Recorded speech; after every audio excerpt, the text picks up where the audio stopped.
This is the Intrinsic Report. Be informed, be inspired.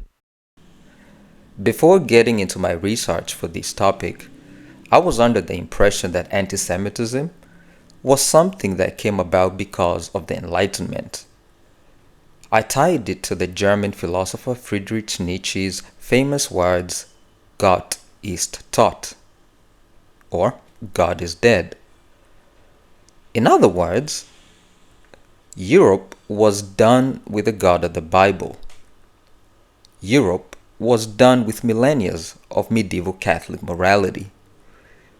I thought the Enlightenment was what opened the door for God's chosen people in the Bible, the Jews, to also be done away with, expelled, and even exterminated all across Europe. A direct cause-effect, right? This was until I noticed avowed Christian conservative influencers making unsavory commentary about Jews and Israel after the October 7 attack. Tucker Carlson, Candace Owens easily come to mind here. Listening to them oscillate between indifference to Israel's concerns and tolerance for Islamist terror, with ever-growing public support from Christians, definitely sent me into a whole spiral trying to figure out how this could be. Hence the title, "Why Do Christians Hate Jews?" Believe it or not, anti-Semitism traces its beginning in the hills of Judea in the turbulence of the 1st century AD. At the time, Jewish society is divided among 4 sectarian groups. The first, Pharisees, who focus on strict observance of the law. The second, Sadducees, who guard the temple priesthood. Third, the Essenes, who withdraw into ascetic communities. Lastly, the Zealots, who agitate for rebellion against Rome. Into this fractured world comes Jesus of Nazareth. His teachings attract followers, but unsettle the authorities. Under the cover of darkness, the Pharisees and Sadducees have Jesus arrested and carry out a mock trial. Jesus warns the Jews they have made a fatal mistake in rejecting him, for which Jerusalem would soon fall. The Roman prefect Pontius Pilate has Jesus crucified for blasphemy and incitement of insurrection in 30 AD. Jewish leaders are blamed for his death, and over time, Christian preachers claim the Jews as a whole reject the Messiah. The charge of deicide, the killing of God, becomes the seed of centuries of animosity.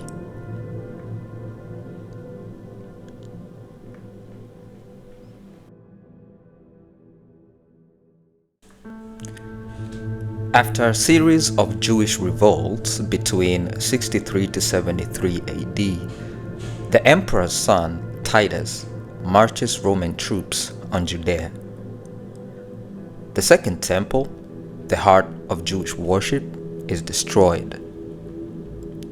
Fire engulfs the sanctuary. Survivors scatter across the empire. While Rome had interpreted Jewish revolts as treachery, early Christians read the disaster as divine punishment for rejecting Christ.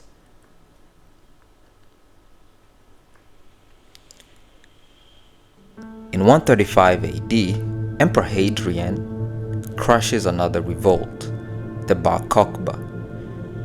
He proceeds to ban circumcision and forbids Jews from living in Jerusalem. As the people of Israel are dispersed, their sacred city Jerusalem is renamed Aelia Capitolina, and Judea Palestinia. So take a second to consider the events of the first century. The Zealots had tried and failed to liberate the land of Abraham, Isaac, and Jacob from the occupying Roman forces. The Sadducees had stood helpless as they watched the Roman troops loot and desecrate their holy temple.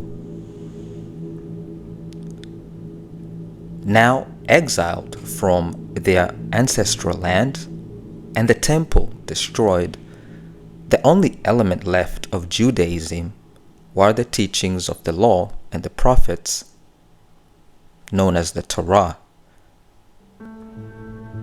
The Pharisees, the sect of the Torah, would become the new order of rabbis mandated with preserving Judaism while in exile. The stage is set for future conflict between Pharisaic Judaism and Christianity.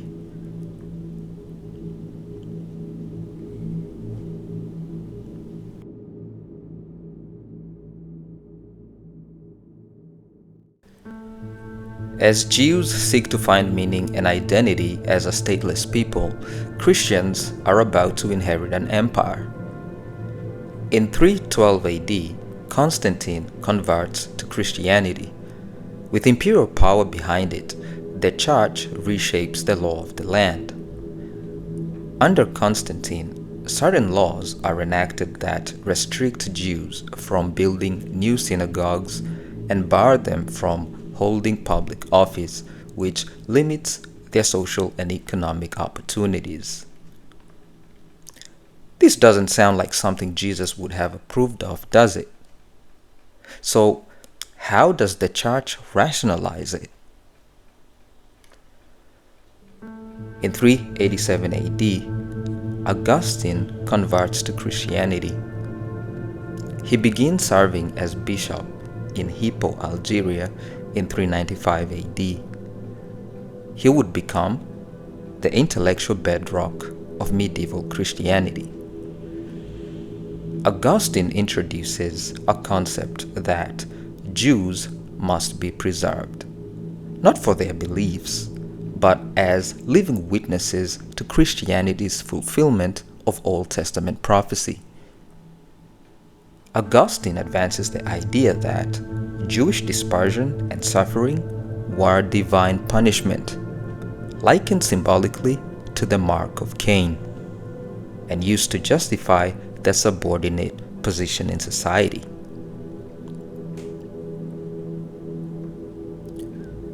John Chrysostom, an archbishop of Constantinople, denounces Jews in his fiery sermons, branding synagogues as brothels and Jews as Christ killers. Courtesy of Augustine of Hippo and John Chrysostom, Christendom has been equipped with the religious doctrine justifying the discrimination of the Jewry. Consequently, Emperor Theodosius I bans Jews from being military officers in 390 AD. And when Theodosius II succeeds to the throne, he expands the ban on Jews to civil service and oversees its enforcement empire-wide by 439 AD.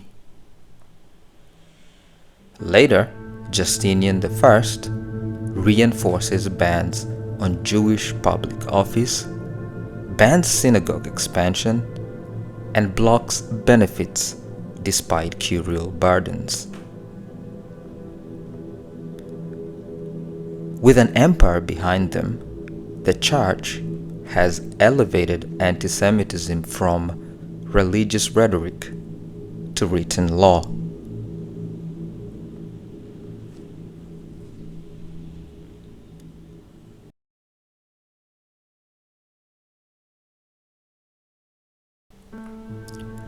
By now, the once magnificent structures of Rome, such as the Colosseum and the Forum, stand in disarray. Crumbled columns and shattered marble statues litter the streets, symbolizing the decline of a great civilization.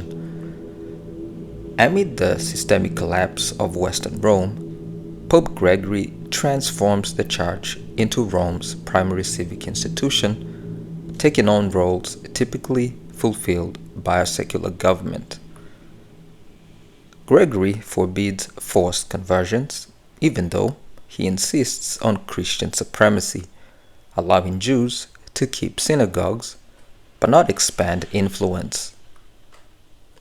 By the 7th century, the Good Friday prayer for the perfidious Jews becomes standard in the Roman Rite, ritually condemning Jewish blindness to Christ every year. I'm still lost on why having a day out of the week dedicated to ritually shaming Jews for their unbelief was considered an effective method of conversion. I mean, does it make sense to you guys?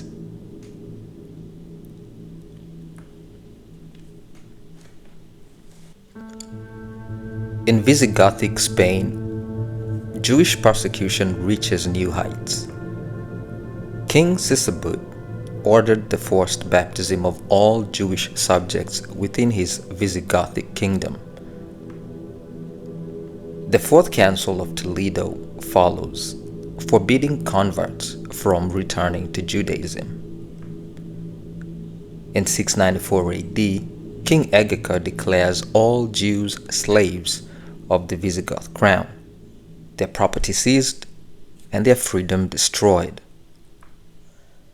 As Christianity strengthens in the Frankish kingdom, in the 8th century, things take a turn for the worse for the Jews. Agobard, a prominent bishop in Lyon, denounces royal protection of Jews in the Frankish realm, portraying them as civic and spiritual dangers. In other words, after the collapse of West Rome, the growing dominance of the Catholic Church presents increasing marginalization, foreshadowing the more systemic persecution of the Middle Ages.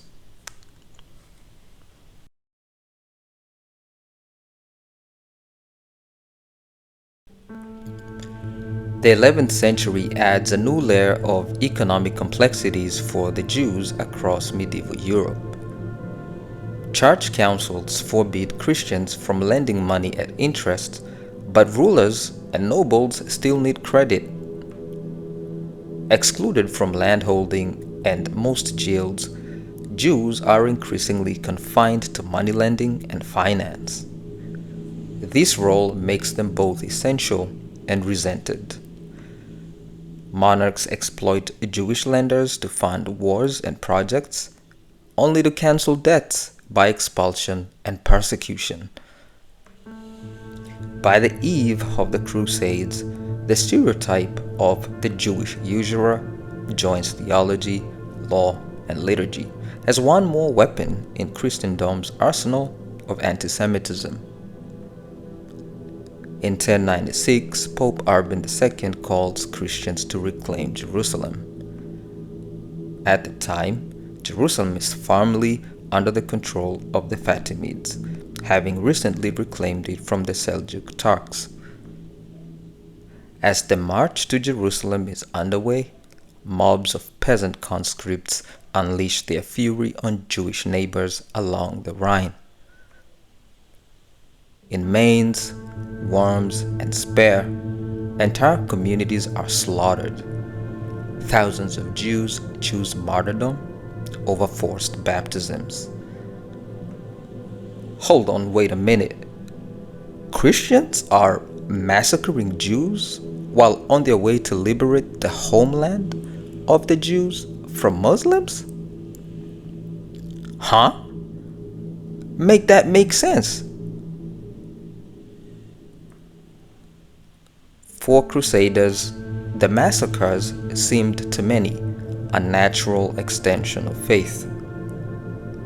Jews are enemies within, as dangerous as Muslims abroad. Blood runs in the streets, and a pattern is set. Violence against Jews is cast as holy.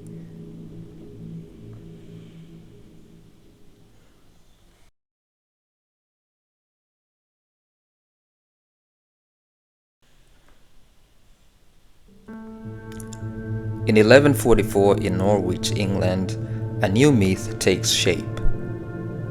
Jews are accused of ritually murdering a Christian boy, William. This blood libel spreads across Europe. In 1215, the Fourth Lateran Council decrees that Jews must wear distinguishing badges and forbids them from holding public authority. In other words, legal segregation is sanctified by the Church. Expulsion follows between the 12th to the 17th century. In 1290, Edward I expels Jews from England. Of course, the expulsion of the Jews gave Edward both wealth through confiscation of Jewish property and political popularity, as Jews were already not a well-liked demographic.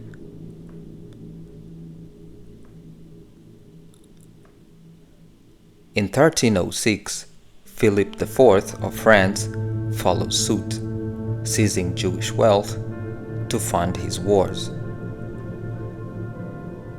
As Jews are fleeing expulsion, the Black Plague spreads across Europe, Asia, and parts of North Africa during the 4th century.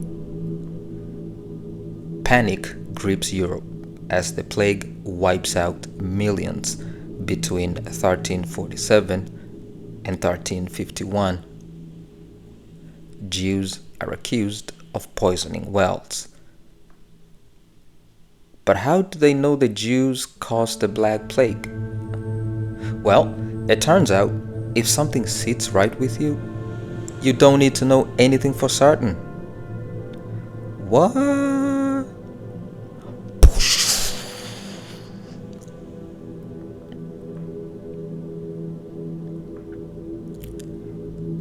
So in Strasbourg in 1349, the Jewish community is burned alive. In 1391, mobs in Spain massacre Jews in Seville, Valencia, and Barcelona. Tens of thousands are killed. Others are forced to convert. And these conversos remain under suspicion, accused of practicing Judaism in secret. Fear and superstition have mixed with old hatred. Jews have become cosmic scapegoats, blamed for society's deepest traumas.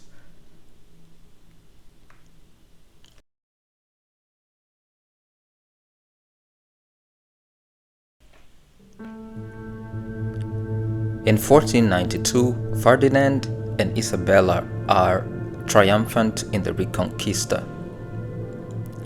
They issue the edict of expulsion that declares all Jews in Spain must convert or depart. Tens of thousands flee. Others convert but leave under constant scrutiny. The Spanish Inquisition enforces purity of blood, turning Jewishness into a racial mark. This is a turning point. Antisemitism shifts from theology to biology. Aren't we all created in God's image? Well, not if a Christian monarch can help it.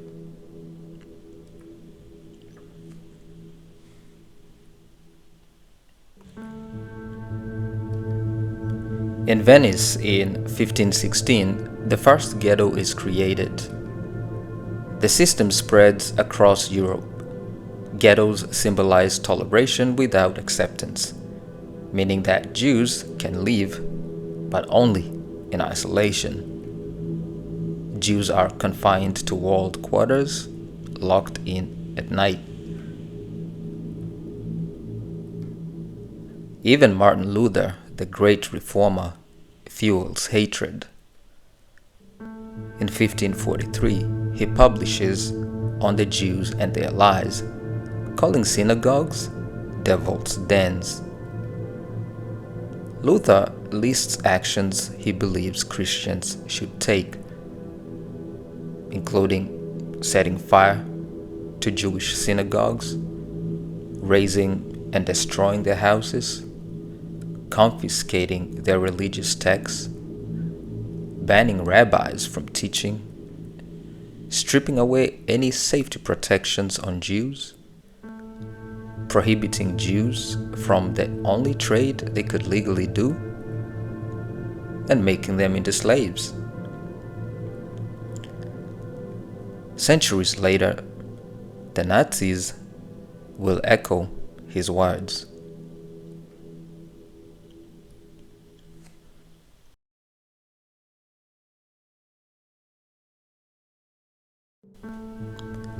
By the 18th century, the Enlightenment promises emancipation.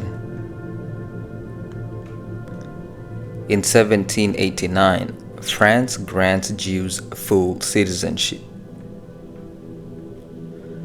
Moses Mendelssohn in Germany preaches Jewish integration into modern life. Yet, prejudice persists. In Vienna, Joseph II's Edict of Tolerance grants rights but imposes German education and military service. Liberty for the Jewry at last. But it's conditional. Even as Jews enter salons, universities, and finance, whispers of conspiracy persist. By the 19th century, anti-Semitism mutates again.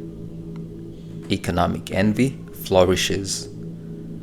Jews are cast as greedy bankers, embodied in caricatures of the Rothschild family.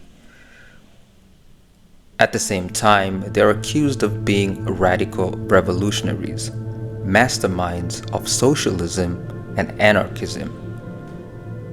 Huh? Isn't that a contradiction? That Jews are both capitalist exploiters and subversive radicals? What can I say? Hatred feeds on contradiction.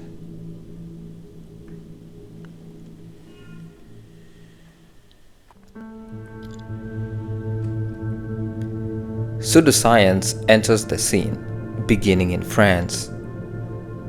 In the 1850s, French philosopher and aristocrat Arthur de Gobineau's racial theories declare Jews biologically inferior. He casts them as an insular, self-preserving group whose influence is outsized compared to their numbers. Over in Germany, an English-born German nationalist is causing a storm. Houston Stewart Chamberlain proclaims Aryans are destined to rule, with Jews as their eternal enemy. He portrays Jews as materialistic, parasitic, and destructive, in constant opposition to Aryan creativity and moral purity. He condemns Christianity, liberalism, democracy, and modernity as Jewish-influenced forces that weaken Aryan society. He declares that Jews cannot assimilate because their essence is racially fixed and hostile to Aryan culture. The rise of nationalism adds fuel. Across Europe, to be French, German, or Polish means not to be Jewish. And just like that, the Enlightenment liberties were reversed.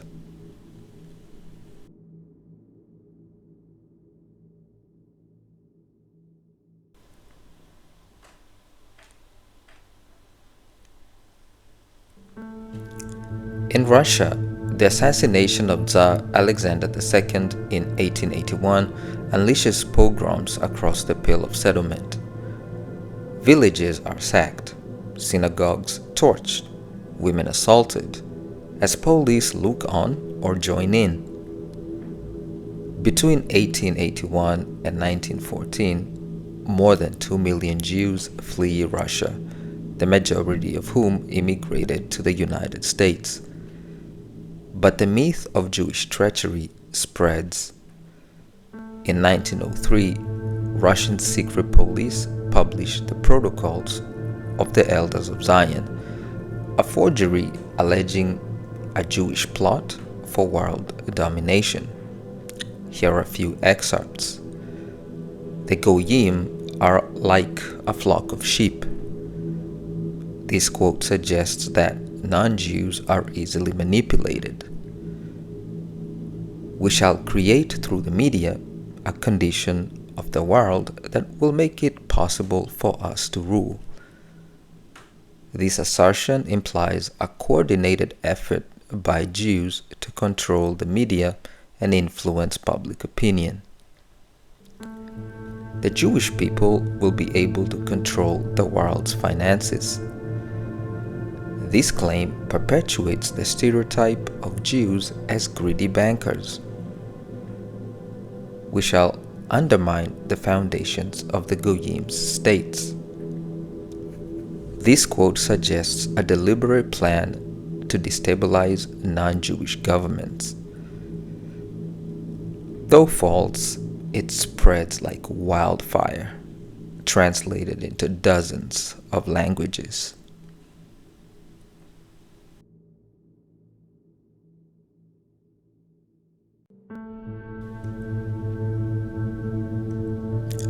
In France, the Dreyfus affair erupts in 1894. Captain Alfred Dreyfus, a Jewish officer, is accused of treason. The evidence is forged, but anti-Semitic fury blinds the courts. The country is divided. "Death to the Jews," cry the crowds, while intellectuals like Émile Zola defend Dreyfus with his famous JACQs. The scandal convinces Jewish journalist Theodor Herzl that assimilation promised with the Enlightenment is a dead end. In 1896, he publishes The Jewish State, declaring Jews must have a homeland of their own. In other words, Zionism is born from the ashes of French Republican hypocrisy.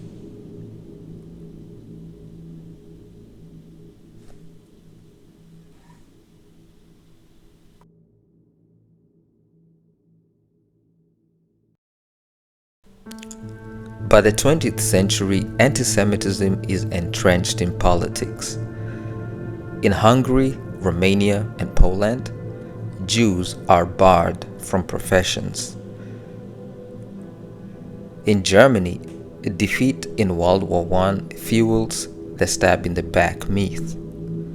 Jews are accused of betraying the nation. Right-wing parties spread conspiracy theories of Jewish Bolshevism. Bolshevism is a revolutionary socialist ideology associated with Lenin of the USSR. And when the Great Depression strikes in 1929, scapegoating intensifies. Adolf Hitler rises to power in 1933, proclaiming Jews the root of all Germany's problems. The Nuremberg Laws of 1935 strip Jews of citizenship. Jewish businesses are boycotted, professionals are expelled from universities and public service. In 1938, Kristallnacht shatters any illusion of safety when a Jewish teenager kills a German diplomat. This gives the Nazi regime the pretext to unleash a wave of pogroms. Synagogues burn, shops are looted, and Jews are beaten in the streets while police stand aside. World War II turns hatred into annihilation. In 1941, Einsatzgruppen, a Nazi paramilitary death squad, followed the German army into the Soviet Union, massacring Jews by the tens of thousands. At Babi Yar, near Kiev, 33,000 are shot in 2 days. Soon, the final solution takes shape. Death camps, Auschwitz, Treblinka, Sobibor, become factories of murder. Trains deliver millions to gas chambers. 6 million Jews perish in the Holocaust, their lives extinguished by a regime that fuses medieval myths, pseudoscience, and industrial efficiency. By 1945, Europe lies in ruins.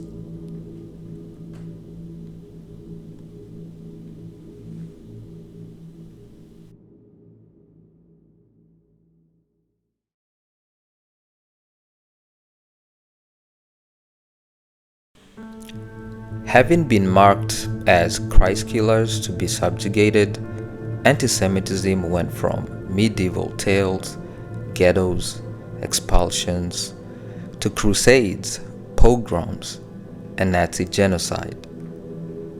Anti-Semitism is a continuum of suspicion, scapegoating, and hostility that mutates with each age. Today, in the aftermath of Hamas's October 7, 2023 massacre of Israeli civilians and kidnapping of hostages, the old tropes return with startling speed. Once again, Jews are blamed not as victims but as aggressors, their suffering recast as deserved, their defense painted as tyranny. Israel, born from the ashes of the Holocaust, now finds itself condemned by many in the international community, and strikingly, even by some Christian voices in the West who echo ancient polemics under new guises.